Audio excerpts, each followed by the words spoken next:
அனைவருக்கும் அருள் சரவணனின் அன்பு வணக்கங்கள். இன்னைக்கு பதிவு ரொம்ப அழகான ஒரு பதிவு. 3 நாள் போதும். எந்த ஒரு விஷயத்துக்குமே நமக்கு கைவல்யம் அடையறதுக்கு, வெற்றி அடையறதுக்கு. இது என்ன புதுசா இருக்கு? அப்படின்னு பார்த்தீங்கன்னா, மனிதன் அன்றாடம் குறைந்தபட்சம் 70,000லேருந்து 90,000 வரை எண்ணங்கள் அவன ஆக்கிரமிச்சு இருக்கான்.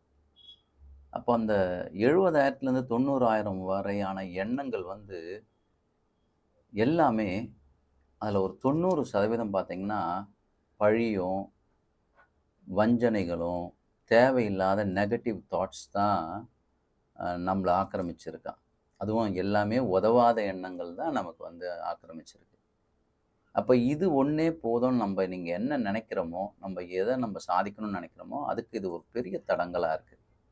ஒரு சின்ன ஒரு கதை சொல்லி, இத எப்படி நம்ம சாத்தியப்படுத்த முடியுன்றத நான் உங்களுக்கு விளக்குறேன். ஒரு டாக்டர். அவர் பேர் டாக்டர் ஹூலன் சொல்லிட்டு. அவர்கிட்ட என்ன சொல்றாங்கன்னா, ஒரு மனநல பாதிப்படைஞ்சு இந்த குற்றங்கள் செஞ்சவங்க, சின்ன சின்ன குற்றங்கள் செஞ்சவங்கலாம் ஒரு இடத்துல போட்டு வச்சிருக்காங்க. அவங்கள சரி பண்றதுக்காக அவர்கிட்ட அத கொடுக்குறாங்க, அந்த அசைன்மென்ட்ட.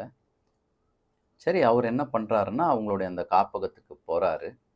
அவங்களுடைய அந்த ஃபைல் எல்லாம் நாள்தோறும் படிக்கிறாரு.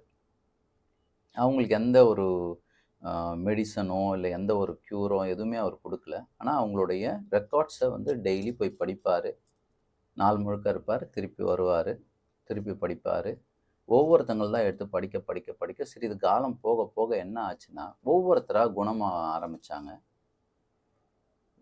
கொஞ்ச நாள் கழிச்சு என்ன ஆச்சு அப்படின்னா, அங்க இருந்த மொத்த நபருமே க்யூர் ஆயி, அந்த காப்பகத்தையே மூடுற அளவுக்கு ஆயிடுது. அப்ப அவர பேட்டி காண்றாங்க. ஐயா, நீங்க என்ன பண்ணீங்க? இது எப்படி சாத்தியமாச்சு? அப்போ அவர் அழகான ஒரு முறைய வெளியிடுறாரு. நான் அவங்களுடைய ஃபைல படிக்கும்போது, இதுக்கெல்லாம் காரணம் நான் தான். எனக்குள்ள இருக்கக்கூடிய குறைகளையும் நான் சரி பண்ணும்போது, அவங்க ஆட்டோமேட்டிக்கா சரியாக ஆரம்பிச்சாங்க. ஏன்னா, இந்த உலகத்துல ஒவ்வொருத்தரும் ஏதோ ஒரு வகையில நம்ம பிணைக்கப்பட்டிருக்கோம். என் உள்ள இருக்கக்கூடிய சுவாசம் எனக்குள்ள போயிட்டு உங்களுக்குள்ள போகுது. இப்போ உலகத்துல இருக்க ஒவ்வொரு மனிதனும் ஏதோ ஒரு வகையில பிணைக்கப்பட்டிருக்கான். அப்போ அவர் அழகான அதுக்கு ஒரு மெத்தட் சொன்னாரு. நீங்க எல்லாருமே இத கேள்விப்பட்டிருப்பீங்க. ஒப்பனோப்போன்னு சொல்லுவாங்க. ஒப்பனோப்போன்னா என்ன அப்படின்னா, இதுல முக்கியமான ஒரு 4 வாசகங்களை இவரு அடிக்கடி திரும்ப திரும்ப சொல்ல ஆரம்பிச்சு தான், இவங்க ஒவ்வொருத்தரையும் க்யூர் பண்ணியிருக்காரு. அது என்ன அப்படின்னா, ஃபர்ஸ்ட் வாசகம் ஐ அம் சாரி. அதுக்கு அடுத்து ப்ளீஸ் ஃபர்கிவ் மீ. அதுக்கு அடுத்து 3 தேங்க் யூ. 4த் ஐ லவ் யூ. சரி, இப்ப எப்படி இது மேனிஃபெஸ்ட் ஆவுது? இவங்க என்ன சொல்றாங்கன்னா, எல்லாத்தையுமே உங்களால கைவல்யம் அடைய முடியும். அப்போ முதல்ல ஐ அம் சாரின்னா, இது அடுத்தவங்க கிட்ட நீங்க சாரி கேட்கறதில்ல. முதல்ல எனக்கு நானே மன்னிப்பு கேட்டுக்கிறேன்.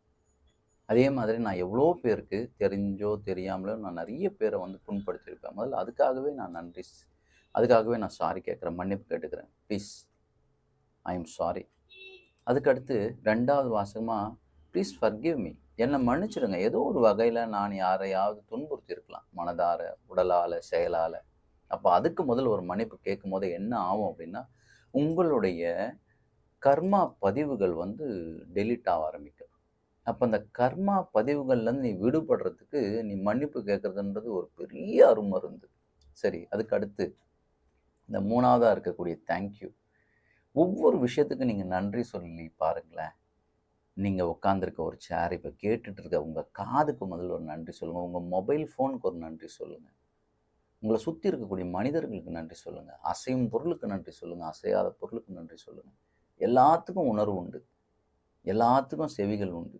நீங்க மனதார சொல்லுங்க. அவங்க கிட்ட நேர்ல போய் சொல்லணும்னு அவசியம் இல்ல. நீங்க நடந்து போற பாதை, நடந்து போற தெரு, நீங்க வசிக்கக்கூடிய தெரு, நீங்க வசிக்கக்கூடிய ஊரு எவ்வளோ இருக்கு நன்றி செலுத்துறது. நீங்க உயிரோட இருக்கிறதுக்கே முதல்ல நன்றி சொல்லணும். உன் தாய் தந்தையருக்கு நன்றி சொல்லலாம். எவ்வளோ இருக்கு? நன்றி செலுத்திக்கினே இருக்கலாம். இந்த நன்றி செலுத்தும்போது என்ன ஆகும் அப்படின்னா, இறைவன் உங்க முன்னாடி நிப்பாங்க. இறைவன் ஒரு ரூபமா, அரூபமா உங்களுக்கு ஏதாவது ஒரு வகையில காட்சி குடுப்பாங்க. இத நீங்க உணருவீங்க. நீங்க கண்டிப்பா இந்த ஃபியூச்சர்ல கமெண்ட்ல நீங்க போடுங்க. நான் செஞ்சேன். இது மூலமா எனக்கு இது கிடைச்சது. நான் இந்த ஒரு தரிசனத்த பார்த்தேன். நீங்க நெனைங்க. நீங்க என்ன நெனைக்கிறீங்களோ நன்றி சொல்ல ஆரம்பிக்கும்போது, நீங்க எத வழிபாடு பண்றீங்களோ அந்த சாமியோட ஃபோட்டோவோ, அது சம்மந்தப்பட்ட பேரோ, செயலோ ஏதாவது ஒண்ணத்துல நீங்க பார்ப்பீங்க. அதுக்கடுத்து 4வது இருக்கக்கூடிய இது ரொம்ப சூப்பரான ஒரு விஷயம். ஐ லவ் யூ. நான் உன்னை நேசிக்கிறேன். நான் என்னை நேசிக்கிறேன். செல்ஃப் லவ் வந்து ரொம்ப, ரொம்ப, ரொம்ப, ரொம்ப முக்கியம். நெறைய பேர்கிட்ட தன் உடம்ப ஒரு குறைபாடா நெனைக்கிறது, தன் உருவத்த குறைபாடா நெனைக்கிறது, தன் நிறத்த குறைபாடா நெனைக்கிறது, தன் செல்வ வளத்த குறைபாடா நெனைக்கிறது. இதெல்லாம் மாறாம எதுவுமே மாறாது. அப்போ முதல்ல ஐ லவ் யூ. நான் நேசிக்கிறேன். அதுக்கப்புறம் பிரத்தியார நேசிக்கிறது. இந்த 4 வாசகத்த இந்த 3 நாள் உங்களால எவ்வளோ முடியுதோ, உங்களுக்கு ஏதாவது ஒரு விஷயம், இந்த விஷயம் நான் ரொம்ப நாளா எனக்கு தடைப்பட்டிருக்கு. இது நடக்கணும் அப்படின்றத எழுதி ஒரு பேப்பர்ல வச்சுக்கங்க. ஒரு ஒயிட் கலர் பேப்பர்ல ரெட் கலர் இங்க்ல எழுதி உங்களுடைய உங்க பாக்கெட்ல கூட வச்சுக்கலாம். வச்சுட்டு எப்பப்பலாம் அத சொல்றீங்களோ, அப்பப்பலாம் ஒரு முறை அந்த பேப்பர தொட்டுக்குங்க.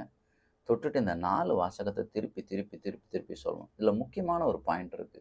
என்ன அது முக்கியமான பாயிண்ட் அப்டின்னா, இது வந்து நம்மளுடைய தலையிலேருந்து சொல்லக்கூடாது. இதயத்திலேருந்து சொல்லணும். தலைன்னா உங்களுக்கு புரிஞ்சிருக்கும். இது அறிவு மூலமா சொல்றது கிடையாது. உணர்வு மூலியமா சொல்லணும். உணர்ந்து இந்த 4 வாசகத்தையும் அந்த சொல்லும்போதே நீங்க உருகணும். எப்ப நீங்க அந்த நிலைக்கு இருந்து சொல்றீங்களோ, விஷயங்கள் கண்கூடா நடக்கிறத நீங்க பார்ப்பீங்க. இது வந்து ஒரு சீக்ரெட்ன்னே சொல்லலாம். இத தயவு செய்து, தயவு செய்து, தயவு செய்து பயன்படுத்தி பாருங்க. திருப்பி, திருப்பி சொல்லுங்க.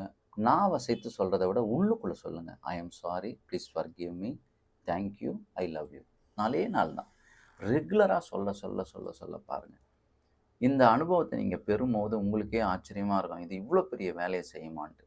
இன்னும் அடுத்தடுத்த பதிவுகள்ல வந்து நம்மளோட ஹெல்த் நல்லா இருக்கிறதுக்கு இத எப்படி இன்னும் மாடிஃபைஸ் பண்ணி சொல்ல முடியும். அதுக்கு அடுத்த பதிவுல நம்மளுடைய செல்வ வளத்துக்கு இத எப்படி நம்ம யூஸ் பண்ண முடியும்ன்றது வீடியோ போடுறேன். தொடர்ச்சியா பாருங்க. நீங்க எனக்கு ரொம்ப ஆதரவு தெரிவிக்கிறீங்க. ரொம்ப சந்தோஷம். இத அடுத்தவங்களுக்கும் ஷேர் பண்ணுங்க. அவங்களும் பயனடையட்டும். அது மூலமா உங்களுக்கும் ஒரு புண்ணியம் கிடைக்கும்.